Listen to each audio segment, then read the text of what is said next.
Electronics is a science that applies these tubes to the service of man, to the speeding of production, to the winning of the war.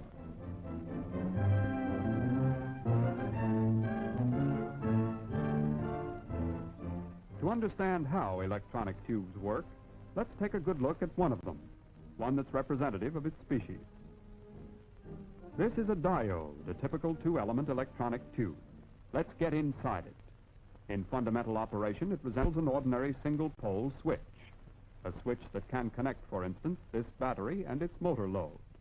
One power lead comes to the anode, the other lead goes to the cathode. When this switch is open, the contacts are insulated from each other by a vacuum, or by some inert gas inserted into an evacuated tube under low pressure. To close this switch electronically, all we need do is heat the cathode and give the anode a positive potential. Then here's what happens. As electrons are emitted from the surface of the heated cathode, being negatively charged, they fly at tremendous speed to the anode. In this way, a current-carrying path is formed, which closes our electronic switch and permits our motor to operate. You'll notice, by the way, that the direction of electron flow is contrary to the orthodox concept of current flow from plus to minus. Now, at this point, you may ask, if an electronic tube is basically just a form of switch, why is electronics hailed today as the technique of a new engineering era? To answer that question, let's review 6 of the basic things that we can do with this new kind of switch. In the first place, we can rectify current with it, converting AC to DC. We can do this merely by connecting an electronic tube in series with an AC circuit. As you study this circuit diagram, note that only each positive half wave of AC voltage will now produce a current. When the anode is negative, the electrons are repelled and no current flows. In other words, because only the cathode can emit electrons, we have here what amounts to a one-way street.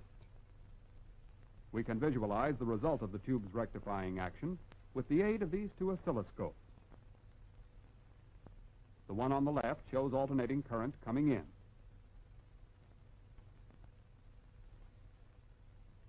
The one on the right shows pulsating direct current going out.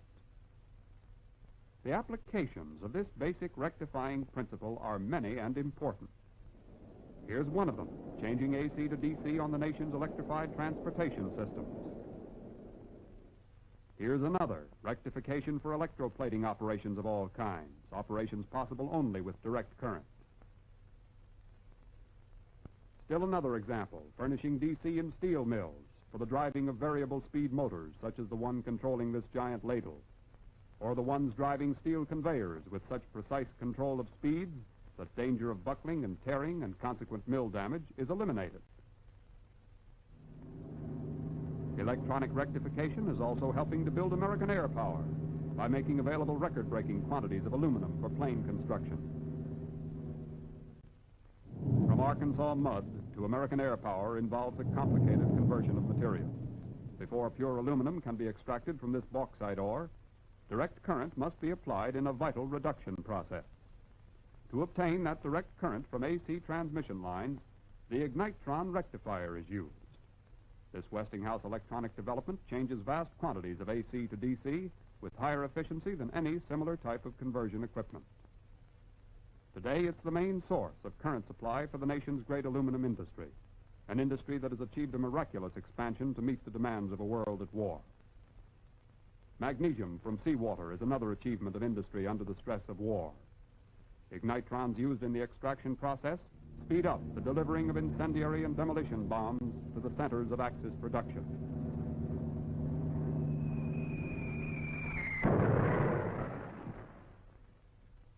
Still another example of electronic rectification at work is the precipitron, a device for cleaning air electrostatically. This diagram explains how the precipitron works. The rectifying pretty of electronic tubes is used to apply a potential of 13,000 volts DC to tungsten wires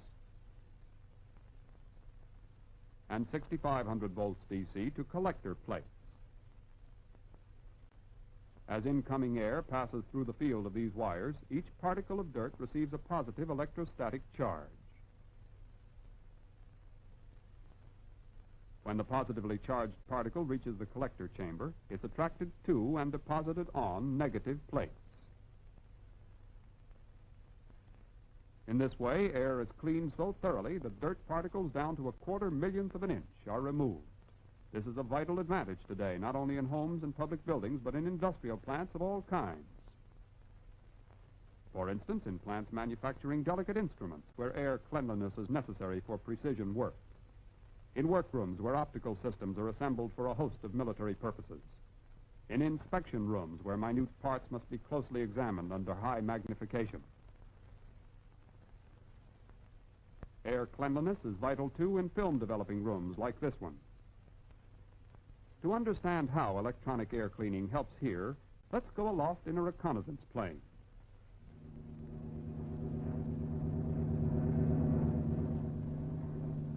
Click. 5,000 feet above the earth, a camera shutter opens and closes. Scores of square miles of enemy territory have been squeezed down into an image on a photographic plate. An image measured in inches instead of miles. On this photograph, a city might be covered by a tip of a finger. A speck of dust could hide a Nazi aerodrome. The rectifying tubes of the Percipitron help make sure that dust doesn't sabotage military photography.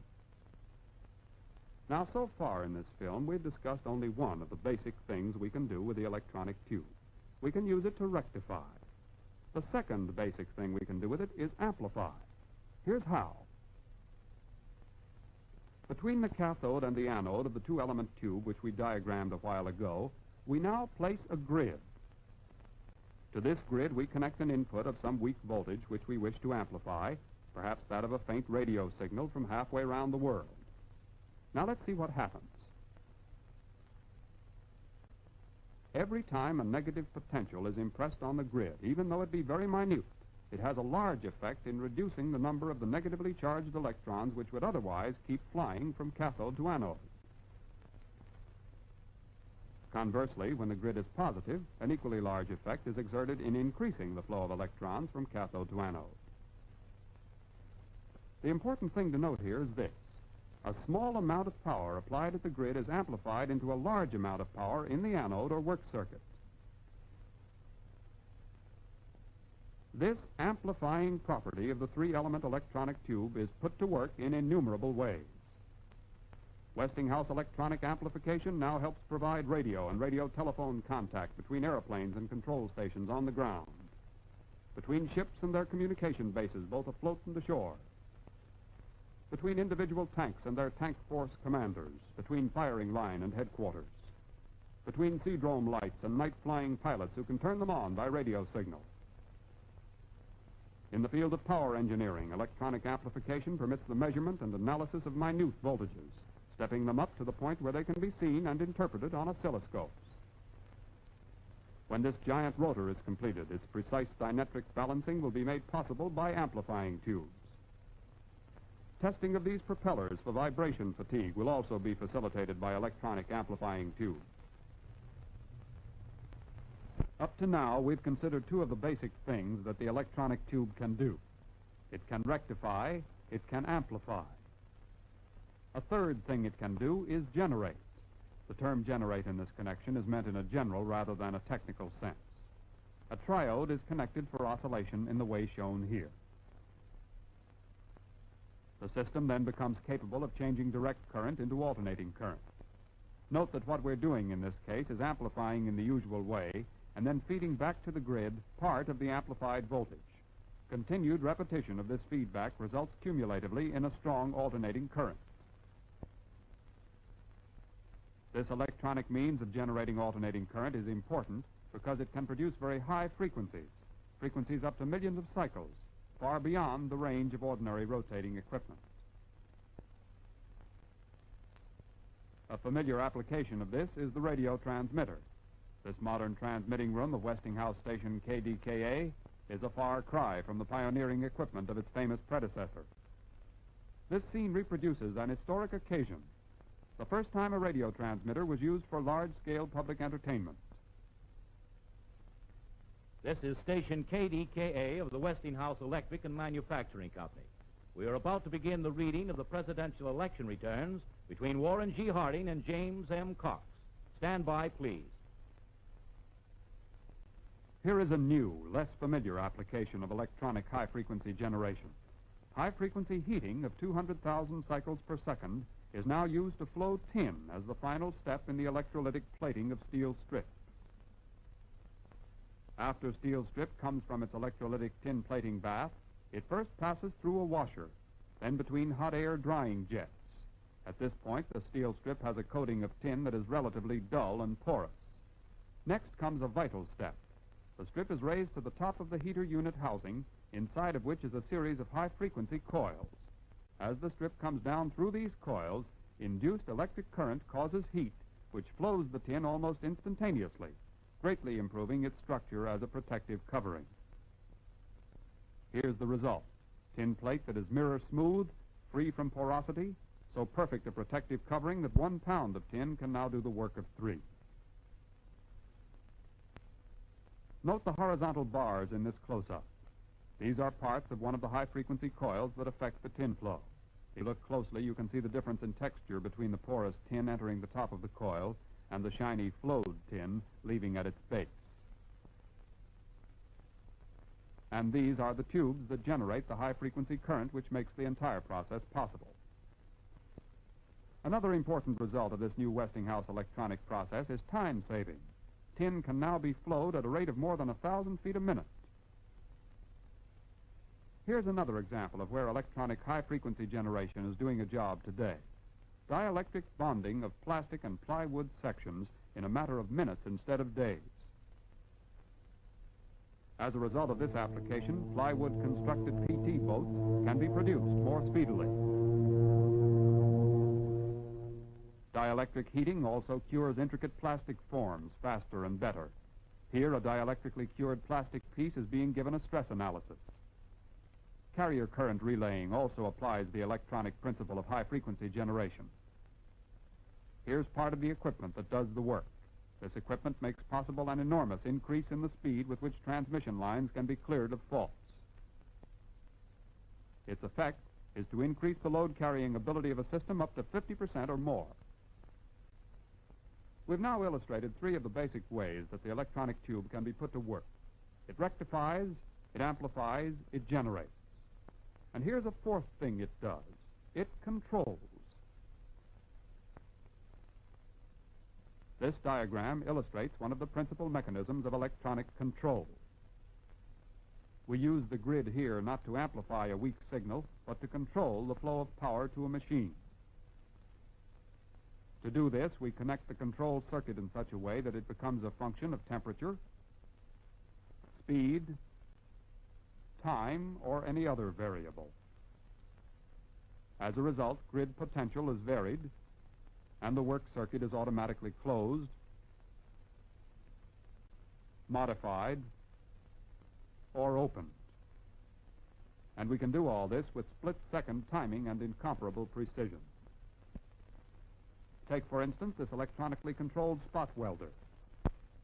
Without sound, without friction, without flame, electronic control on this equipment makes and breaks contact with split-second timing. Seam welding, too, is electronically controlled. As a result, plane parts today are being literally sewn together with electric current as thread. But welding, of course, represents only one opportunity for electronic control. Automatic stepless regulation of motor speeds is another application. Without the smooth acceleration which such control makes possible, delicate materials, such as the capacitor windings being handled here, might be broken under the shock of starting and abrupt speed changes. Now for still another basic thing that the electronic tube can do. It can also serve as a bridge to transform light into electric current. Here's how.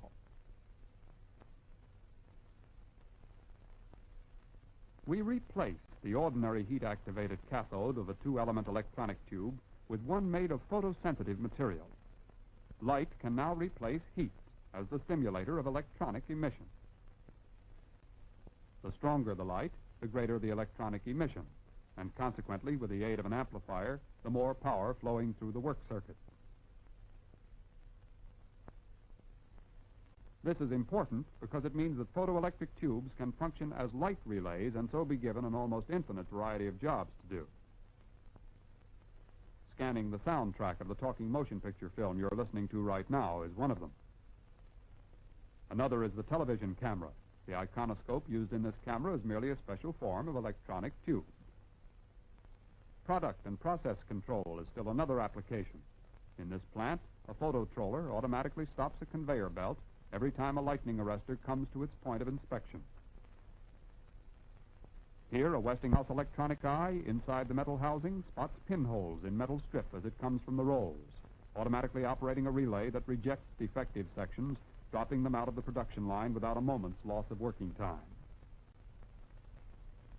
One of the most important basic things that the electronic tube can do remains yet to be listed. Besides transforming light into electric current, it can also transform electric current into light. The cathode ray tube is an application of this property. Through the aid of this tube, an electron beam is able to recreate an original image on the screen of a television receiving set. The electronic X-ray tube indirectly also transforms electric current into light, and by its effect on photographic plate, into light images. Here's how an X-ray tube works. A high potential ranging up to 300,000 volts or more is applied between the anode and cathode. Electrons are emitted by a focusing cathode. Due to the extremely high voltage, the electrons hit the anode with tremendous impact and cause the emission of waves of exceptionally high frequency. These high-frequency waves do three useful things: penetrate, excite fluorescence, or affect photographic plates. As a result, doctors can now study human internal organs by means of the fluoroscope. Or by means of radiography, they can photograph them. Industrial X-ray today is also playing a vital role, detecting porosities and fissures in welded metal seams, examining heavy castings for invisible internal weaknesses. But X-ray isn't the only example of electronic usefulness in the conversion of current into light. The whole field of modern fluorescent lighting represents another application. So does the field of ultraviolet radiation. Harmless-looking tubes like this one have a deadly effect on bacteria and other forms of microscopic life. In this demonstration, Parmesia rather than bacteria are about to be subjected to Stereolamp rays. Notice what happens. The Stereolamp today is becoming increasingly important, both as a servant of public health and as a device for the preservation of perishable goods. So many and so varied are the applications of electronics that a single film like this can mention only 1 in 1,000. We haven't even mentioned, for instance, radar, the electronic development that helped save Britain during the decisive weeks of the German aerial blitz. Here's what happened. Ultra-high frequency waves were broadcast into the skies from English defense stations. When enemy planes approached in the darkness or in the fog, these waves would reflect back to the transmitting points, thus giving warning to the defenders of Britain, permitting anti-aircraft batteries to swing into action and RAF planes to rise for combat. Whenever Hitler's bombers attacked, at whatever altitude, from whatever direction, British interceptors were waiting for them. As a result, the Luftwaffe was blasted from the English skies and the tide of war turned.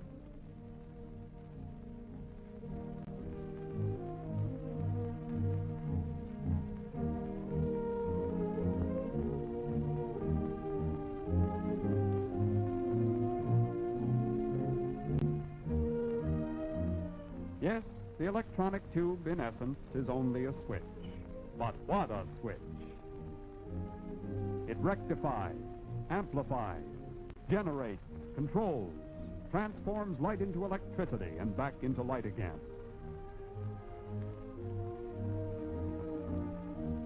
These tubes that look so mysterious are essentially simple in operation, incredibly rugged and sure in application. They open and close all forms of electronic circuits as swiftly as the lightning flash and as silently as the passage of time. In the world of today, they're helping us to win a war. In the world of tomorrow, they bid fair to lift all of us to new levels of achievement, comfort, and security.